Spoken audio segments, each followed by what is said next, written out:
Currently, both Mel and Todd, that is Kuiper and McShay, have Tua going 5th overall to the Dolphins. But let's follow here the Mel rule where you can't make trades in that. Let's throw those rules out the door. And which team outside the top 5 do you think should make a move and trade up to get Tua Tagovailoa?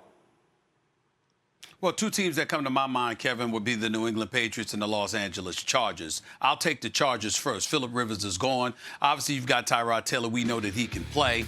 He can win football games for you. But is he an elite quarterback? No. When you look at Tua Tagovailoa, this is a guy that completed 71% of his passes. Over the last 2 seasons, the man has thrown 76 touchdowns and just 9 interceptions. He can move without the football, but he can still throw it. And so when you have that situation and you've been spoiled by the throwing ability of Phillip Rivers over the last decade plus, you want somebody to come in there that can fling the football with the talent that they have available to them. If you're the New England Patriots, the Tom Brady era is over. I doubt that it's going to be the Jarrett Stidham era. No disrespect to him. You want to have somebody like Tua come in there. And if there are durability issues, not only can you afford to bring him along slowly, but in the event that you elect to rush him in there, keep in mind that Tom Brady made it famous to get rid of the ball inside of 2.5 seconds. What is Tua's issue? Like Nick Saban articulated, he holds onto the ball a little bit too long because he's incredibly confident in his ability to make a play. So sometimes he might hold onto the football too long. But Nick Saban and Bill Belichick have known each other for decades.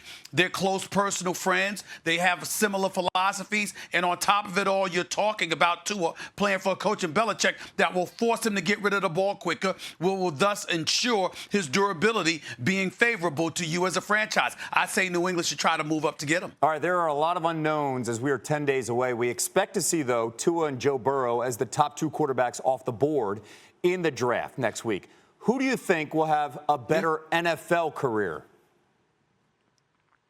Well, I'm going to say Tua because he doesn't have to play for the Cincinnati Bengals. Let's just call it what it is. I mean, that's the black cat running around. That's football's version of purgatory. Who the hell would want to play for the Cincinnati Bengals? I mean, getting them to get a playoff victory is like Christmas coming 3 years earlier. I mean, that's how pathetic this franchise has been in terms of what they've done in the postseason for their citizens in that cold city. You'd like to believe that Joe Burrow could get some things done. Andy Dalton wasn't a scrub, but he looked like one by the time they got through with him, along with a plethora of other quarterbacks that have been stained by that cheap, ineffective franchise. I don't think it's good for anybody to be playing for the Cincinnati Bengals, even if you are an Ohio native like Joe Burrow. In the meantime, you've got Tua, who could end up in Detroit if Matt Patricia and those guys decided to take him. He could end up in Miami. Chris Greer and Brian Flores are building something special there. Keep your eyes on that, or the Chargers or the New England Patriots. I say any of those situations are a better situation than the Cincinnati Bengals, because we're talking about football with the other teams. With the Cincinnati Bengals franchise, we're touching and talking about something far more incendiary. They just seem inept on too many occasions, primarily because they're cheap. Thank you for watching ESPN on YouTube. For live streaming sports and premium content, subscribe to ESPN+.